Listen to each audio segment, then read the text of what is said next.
അപ്പോൾ എല്ലാവർക്കും P K ലേണിങ്സിൻ്റെ Devaswom board ക്ലാസ്സുകളിലേക്ക് സ്വാഗതം. അപ്പോൾ ഇന്ന് നമ്മൾ വേദങ്ങൾ എന്നൊരു ഭാഗമാണ് നോക്കുന്നത്. വേദങ്ങൾ, ഉപനിഷത്തുകൾ, പുരാണങ്ങൾ എന്നൊക്കെ പറയുന്ന ഒരു പോർഷൻ നമ്മുടെ സിലബസിലുണ്ടല്ലേ. അപ്പോൾ അതിനകത്ത് വേദങ്ങൾ എന്ന ഭാഗമാണ് നമ്മൾ ഇന്ന് നോക്കുന്നത്. അപ്പോൾ ഈ വേദങ്ങളെ പറ്റി പറഞ്ഞു വരുമ്പോൾ ഇത് രചിക്കപ്പെട്ടത് ഏത് കാലഘട്ടത്തിലാണെന്ന് ചോദിച്ചാൽ ഏതാണ്? വേദകാലഘട്ടങ്ങൾ അല്ലേ, നമ്മൾ വേദിക് പീരീഡ് എന്നൊക്കെ പറയും. അപ്പോൾ നിങ്ങൾ KS നിങ്ങൾ ഉള്ളവരാണെങ്കിൽ നിങ്ങൾ തീർച്ചയായിട്ടും നിങ്ങൾ ഏൻഷ്യൻ്റ് ഇന്ത്യ പഠിക്കും അല്ലേ. അപ്പോൾ ഏൻഷ്യൻ്റ് ഇന്ത്യ പഠിക്കുമ്പോൾ എന്താണ് അവിടെ വേദിക് പീരീഡ് ഒക്കെ മുതലാണ് നിങ്ങളവിടെ പഠിച്ച് തുടങ്ങുന്നത്. അപ്പോൾ ഈ വേദിക് പീരീഡിൽ അല്ലെങ്കിൽ ഈ വേദ കാലഘട്ടത്തിൽ എഴുതപ്പെട്ടതാണ് ഈ പറയുന്ന വേദങ്ങൾ. അപ്പോൾ ഈ വേദിക് പീരീഡ് അല്ലെങ്കിൽ വേദ കാലഘട്ടം എന്നൊക്കെ പറയുമ്പോൾ നമ്മൾ പൊതുവെ കൺസിഡർ ചെയ്യപ്പെടുന്ന എന്താണ്? 1500 മുതലൊക്കെയുള്ള ഒരു കാലഘട്ടം. 1500 മുതൽ 500 വരെയുള്ള കാലഘട്ടമാണ് ആകെ നമ്മൾ വേദകാലഘട്ടം എന്നറിയപ്പെടുന്നത്. അതിൽ ഈ 1500 മുതൽ ഏതാണ്ട് 1000 വരെയാണ് ഇയർലി വേദിക് പീരീഡ് എന്ന് പറയുന്നത്, പഴയ വേദകാലഘട്ടം എന്നൊക്കെ പറയാം, അങ്ങനെയുള്ളത്. പിന്നെ ഇതിന് ശേഷം 1000 മുതൽ 500 വരെയൊക്കെ വരുമ്പോഴത്തേക്കാണ് നമ്മളതിനെ ലേറ്റർ വേദിക് പീരീഡ് എന്നൊക്കെ പറയുന്നത്. നമ്മൾ അറിയേണ്ട ആവശ്യമില്ല, ഞാനത് ജസ്റ്റ് പറഞ്ഞു എന്നേ ഉള്ളൂ. പക്ഷേ ഇപ്പം വേദകാലഘട്ടം എന്ന് പറഞ്ഞ് ചരിത്രകാരന്മാർ പറയുന്നത് ഈ ഒരു കാലഘട്ടമാണെങ്കിലും വേദങ്ങൾ രചിക്കപ്പെട്ടു എന്ന് കരുതപ്പെടുന്നത് ഏതാണ്ട് ഒരു 3000 മുതൽ ഈ 500 വരെയുള്ള കാലഘട്ടത്തിനിടയിലാണ്. 3000 BC മുതൽ 500 BC വരെയുള്ള കാലഘട്ടങ്ങൾ ആണ് കേട്ടോ ഇത് കരുതപ്പെടുന്നത്. അപ്പോൾ നമുക്ക് അങ്ങനെയുള്ള ചോദ്യങ്ങളൊന്നും വരികയാണെങ്കിലും നമ്മളിത് പഠിക്കുന്ന സമയത്ത് നമ്മൾ അറിയണം.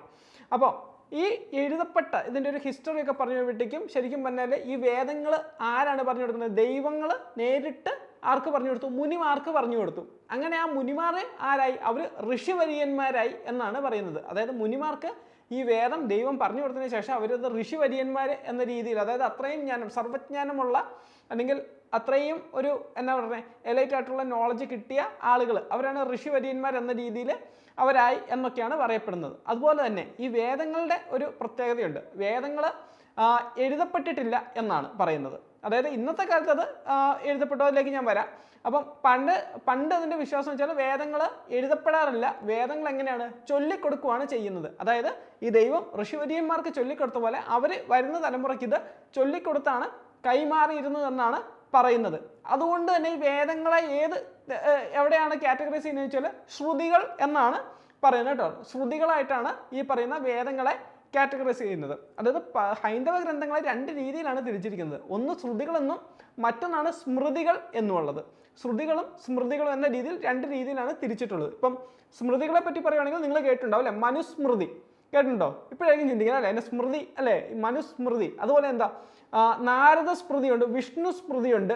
അപ്പോൾ ഇങ്ങനെയുള്ള സ്മൃതികളായിട്ട് സ്മൃതികളൊക്കെ നമ്മൾ പഠിക്കും. അത് പിന്നീട് നമ്മൾ എപ്പോഴാണ് പഠിക്കുന്നതെന്ന് വെച്ച് കഴിഞ്ഞാൽ മറ്റ് ഹൈന്ദവ ഗ്രന്ഥങ്ങൾ, ആചാര്യന്മാർ എന്നൊരു ഭാഗത്തിലേക്കൊക്കെ നമ്മൾ വരുന്ന സമയത്ത് അതിൻ്റെ ഒരു കാര്യങ്ങൾ നമുക്ക് പരീക്ഷയ്ക്ക് വേണ്ട രീതിയിൽ അതെല്ലാം പറഞ്ഞു പോകുന്നുണ്ട്. അപ്പോൾ ഇപ്പോൾ ഞാൻ എൻ്റെ ഒരു ബേസിക് ആയിട്ട് ഒരു ഡിഫറൻസ് നിങ്ങളൊന്ന് പഠിപ്പിക്കുകയാണ്. അത് പഠിച്ചെങ്കിൽ നിങ്ങൾ ഇത് എന്താണെന്ന് നിങ്ങൾക്ക് അറിയാൻ പറ്റുള്ളൂ. നിങ്ങൾക്ക് പിന്നീടാണെങ്കിൽ നിങ്ങൾക്ക് ഉപകാരപ്പെടുന്ന ഒരു കാര്യമാണ്. അപ്പം ഈ ഹൈന്ദവ ഗ്രന്ഥങ്ങളെ ശ്രുതികളെന്നും സ്മൃതികളും എന്നും തിരിച്ചിരുന്നു. ഈ ശ്രുതികളുടെ പ്രത്യേകതയാണ് എന്ത്? ഈ പറയുന്ന ദൈവം ഋഷിമാർക്ക് പറഞ്ഞു കൊടുത്തു, ഋഷിമാർ അതിന് ശേഷം അവർ വരുന്ന തലമുറയ്ക്ക് ഇത് ചൊല്ലി കൊടുക്കുകയാണ് ചെയ്യുന്നത്. പക്ഷെ പിന്നീട് എന്ത് സംഭവിച്ചു? ഈ 1500 കാലഘട്ടമൊക്കെ ആകുമ്പോഴത്തേക്കും ആര് വരുന്നുണ്ട്? ആര്യന്മാർ വരുന്നുണ്ട്. അതായത് അന്ന് നമുക്കിവിടെ ഉള്ളത് ഒരു സിന്ധു നദീതട സംസ്കാരമുള്ള സമയത്താണ്. ആ സമയത്ത് എന്ത് ചെയ്യുന്നു? ആര്യൻ ഇൻവേഷൻ നടക്കുന്നുണ്ട്, ആര്യന്മാരുടെ ഒരു അധിനിവേശം നടക്കുന്നുണ്ട്. അപ്പോൾ ഈ സമയത്താണ് ഇതെല്ലാം എഴുതപ്പെട്ടത്. അന്ന് വരെ ശ്രുതികളായിട്ടുള്ളതെല്ലാം എഴുതപ്പെട്ടത് ഈ ഒരു സമയത്താണ്. ആര്യന്മാർ വരുന്ന ആ ഒരു സമയത്തോടു കൂടിയാണ് എന്നൊരു കാര്യം കൂടെ നിങ്ങളൊന്ന് ഓർക്കുക. അപ്പോൾ ഇതിന് ശേഷമാണ് പിന്നീട് വരുന്ന ആ ഒരു ജാതി വ്യവസ്ഥ കാര്യങ്ങളിലേക്ക് ഒക്കെ വരുന്നത്. പിന്നെ ഉള്ളതെന്ന് വെച്ചാൽ ഈ സ്മൃതികളാണ്. അപ്പോൾ സ്മൃതികൾ അറിയാം, മനുസ്മൃതി, അതുപോലെ എന്താ നാരദ സ്മൃതി. അതെന്താണ്? ഈ ശ്രുതികളിൽ നിന്ന് കിട്ടിയ ജ്ഞാനം വെച്ച് എഴുതപ്പെട്ടതാണ് ഈ പറയുന്ന സ്മൃതികൾ. ഓക്കെ, ശ്രുതികളിൽ നിന്ന് കിട്ടിയ ജ്ഞാനം വെച്ച് എഴുതപ്പെട്ടതാണ് സ്മൃതികൾ. ഇനി ഏതെങ്കിലും ഒരു കാരണവശാൽ ഈ ശ്രുതികളും സ്മൃതികളും തമ്മിലൊരു തർക്കമോ കാര്യങ്ങളൊക്കെ ഉണ്ടാവുകയാണെന്ന് വിചാരിക്കുക. അതായത് ശ്രുതിയിൽ ഇങ്ങനെയാണ് പറഞ്ഞിട്ടുള്ളത്, സ്മൃതിയിൽ ഇങ്ങനെയാണ് പറഞ്ഞിട്ടുള്ളത് എന്ന് പറഞ്ഞിട്ട് അതിന് തർക്കം ഉണ്ടായാൽ ഏതാണ് നിലനിൽക്കുന്നത് ചോദിച്ചാൽ അത് ശ്രുതിയിൽ എന്താണോ പറഞ്ഞിരിക്കുന്നത്. കാരണം മറ്റത് ശ്രുതിയിൽ നിന്ന് സംഗ്രഹിച്ചെടുത്ത് എഴുതപ്പെട്ടതാണ്. പിന്നെ അത് മാത്രമല്ല വേറെയും ചില കാര്യങ്ങളുണ്ട്. അതായത് ശ്രുതികളിൽ പറയുന്നത് എക്കാലവും നിലനിൽക്കുന്നതാണ് എന്നുള്ള രീതിയിൽ, അല്ലെങ്കിൽ അത്രയും സേക്രഡ് ആയിട്ടാണ്. അതിനകത്ത് തിരുത്തോ കാര്യങ്ങളോ ഒന്നും പറ്റത്തില്ല. അതെങ്ങനെയാണോ പറഞ്ഞു തന്നത് അതുപോലെ തന്നെ മുന്നിലേക്ക് പറയാൻ പാടുള്ളൂ എന്നൊക്കെയാണ് എന്തിൽ പറയുന്നത്? ശ്രുതികളിൽ പറയുന്നത്.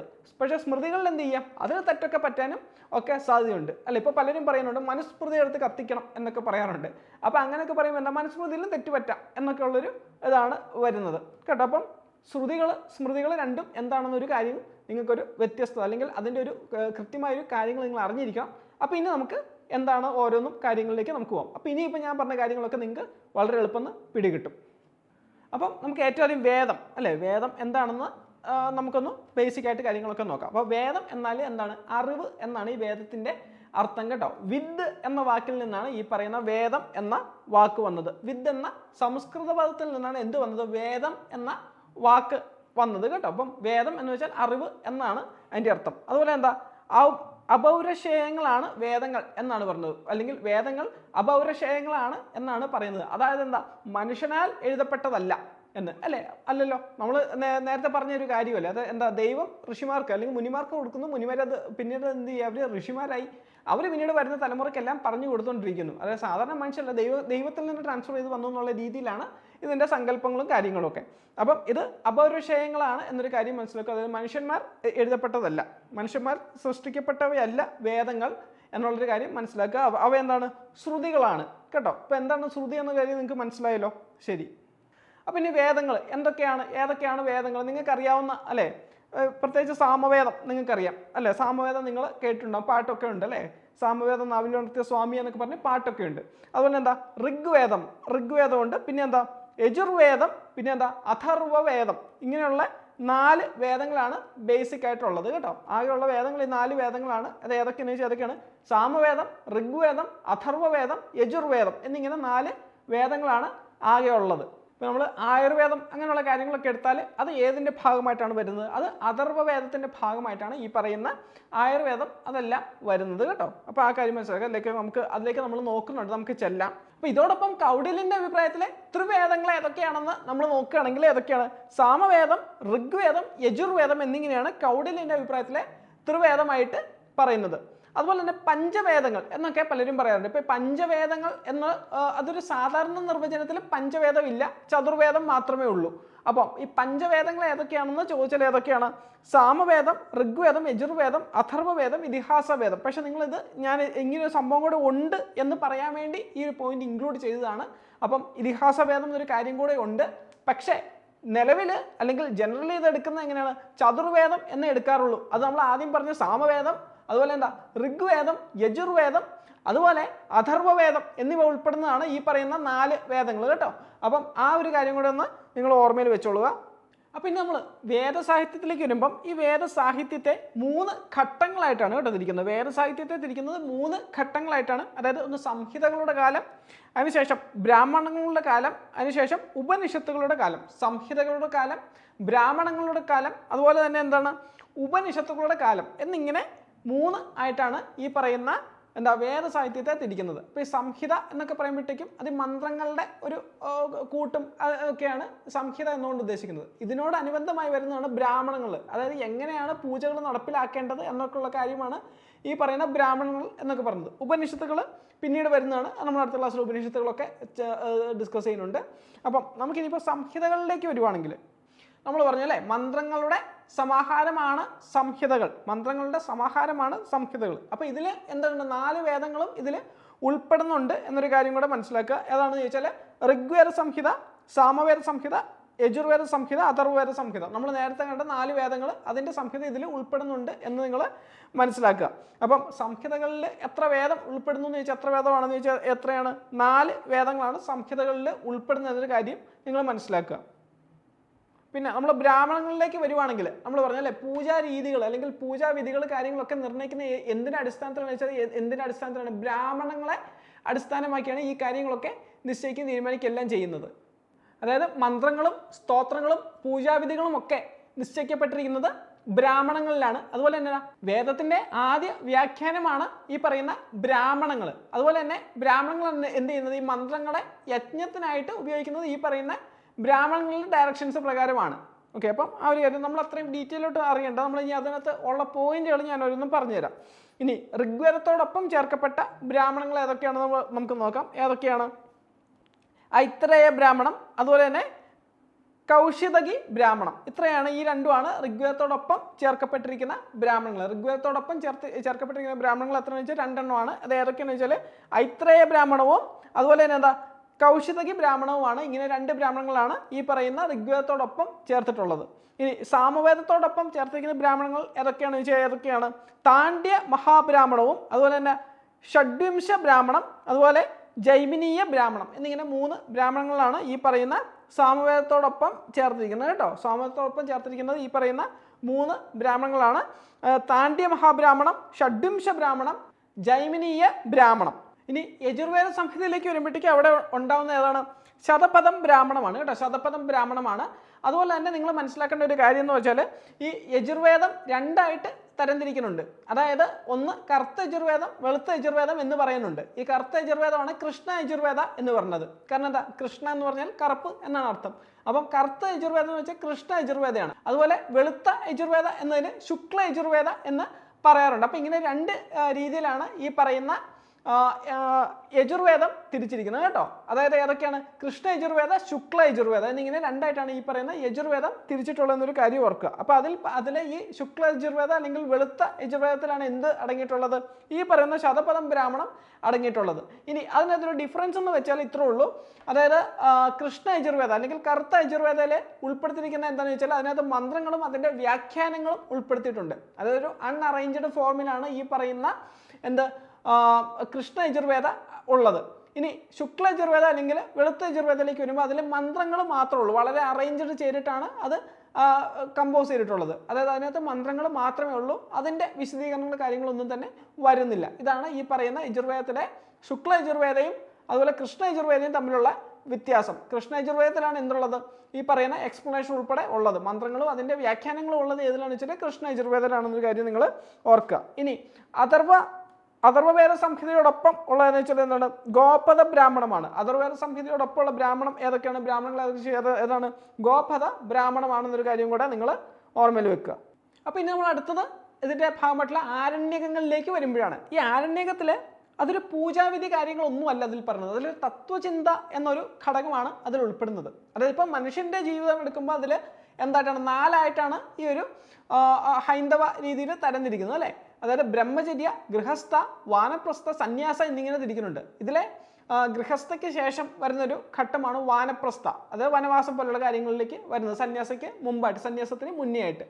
അപ്പോൾ ഈ ഒരു സമയത്ത് ഈ വനവാസികളായിട്ടുള്ള അല്ലെങ്കിൽ ഈ വാനപ്രസ്ഥ തിരഞ്ഞെടുക്കുന്ന ആളുകൾക്ക് അല്ലെങ്കിൽ അവരുടെ ഒരു സന്യാസത്തിന് വേണ്ടിയിട്ടുള്ള തത്വചിന്തകൾ കാര്യങ്ങളൊക്കെയാണ് ഇതിൽ എഴുതിയിട്ടുള്ളത്. ഇത് കാട്ടിൽ നിന്ന് തന്നെ എഴുതിയിട്ടുള്ളതാണ്. ആരണ്യകം അല്ലെ, ആരണ്യം ഒക്കെ പറഞ്ഞതിൻ്റെ കാട് എന്നുള്ളതാണ്. അപ്പം കാട്ടിൽ നിന്ന് തന്നെ എഴുതിയിട്ടുള്ളതുകൊണ്ടാണ് ഇതിനെ ആരണ്യകം എന്ന് പറയുന്ന ഒരു കാര്യം കൂടെ ഒന്ന് ഓർക്കുക. ഇത് ബ്രാഹ്മണങ്ങളുടെ ഒടുവിലത്തെ ഭാഗമാണ് ആരണ്യകങ്ങൾ. അതുപോലെ തന്നെ എന്താ, കാട്ടിൽ നിന്ന് രചിക്കപ്പെട്ടതാണ്. അതുപോലെ വാനപ്രസ്ഥന്മാർക്ക് പഠിക്കാനും ചിന്തിക്കാനും ഉള്ളതാണ്. അതായത് എന്താ, അതിൽ പൂജാവിധി കാര്യങ്ങളൊന്നുമല്ല, തത്വചിന്തയാണ് അതിൽ ഉൾപ്പെടുത്തിയിരിക്കുന്ന ഒരു കാര്യം കൂടെ നിങ്ങൾ ഒന്ന് ഓർക്കുക കേട്ടോ. അപ്പോൾ ഇനി അടുത്ത് നമ്മൾ ഉപനിഷത്തുകളിലേക്ക് വരികയാണ്. അപ്പോൾ ഉപനിഷത്തുകൾ നമ്മൾ വിശദീകരിച്ച് പഠിക്കുന്ന അടുത്ത ക്ലാസ്. അപ്പോൾ ഇതിൻ്റെ ഭാഗമായതുകൊണ്ട് നമ്മളതിൻ്റെ ബേസ് ഒന്ന് പറഞ്ഞു പോകുന്നേ ഉള്ളൂ. നമ്മളിവിടെ അധികം കാര്യമായിട്ടൊന്നും പറയുന്നില്ല. അപ്പം ഉപനിഷത്തുകൾ എത്ര എണ്ണം എന്ന് ചോദിച്ചാൽ എത്ര എണ്ണമാണ്? 108 ഉപനിഷത്തുകളാണ് കേട്ടോ ഉള്ളത്. 108 ഉപനിഷത്താണുള്ളത്. നമ്പർ മറന്നു പോകരുത്, ഓർമ്മയിലുണ്ടാവണം.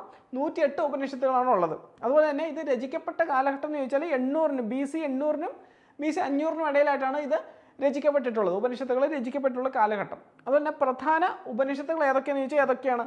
ഒന്ന് ബൃഹദാരണ്യക ഉപനിഷത്ത്, അതുപോലെ ചാന്തോക്യ ഉപനിഷത്ത്, തൈത്തരീയ ഉപനിഷത്ത്, ഐത്രേയ ഉപനിഷത്ത്, കേനോപനിഷത്ത്, അതുപോലെ കൗശീതകി ഉപനിഷത്ത്. ഇത്രയും ഉപനിഷത്തുകളാണ് പ്രധാനമായിട്ടും ഉള്ളത്. വളരെയധികം ഉപനിഷത്തുകൾ 108 ഉപനിഷത്തുകളോളം ഉണ്ട്. അപ്പോൾ അതിൽ കുറച്ച് ഉപനിഷത്തുകളുടെ പേര് അവിടെ ഒന്ന് സൂചിപ്പിച്ചു എന്നേ ഉള്ളൂ. അപ്പോൾ ഇന്നത്തെ നിങ്ങൾ ഉപനിഷത്തുകൾ എത്ര എണ്ണം ഉണ്ട് എന്നൊരു കാര്യം കൂടെ, എത്ര എണ്ണം ഉണ്ട് എന്ന് രചിക്കപ്പെട്ട എന്നൊരു കാര്യം ഒന്ന് ഓർമ്മയിൽ വെക്കുക. നമ്മളൊരു ഡീറ്റെയിൽ ആയിട്ട് നമ്മളിതിൻ്റെ മെയിൻ അടുത്ത ക്ലാസ്, ഇപ്പോൾ ഇന്ന് വേദം പഠിച്ച പോലെ അടുത്ത് നമ്മൾ ഉപനിഷത്ത് മാത്രമായിട്ട് പഠിക്കും. ആ സമയത്ത് അതിനെപ്പറ്റി വ്യക്തമായിട്ട് പറഞ്ഞുതരാം കേട്ടോ. ഇനി ഋഗ്വേദത്തിലേക്ക് വരുമ്പോഴത്തേക്കും എന്താണ്? ഋഗ്വേദം അല്ലേ, നമ്മൾ 4 വേദങ്ങളുണ്ടെന്ന് പറഞ്ഞു അല്ലേ?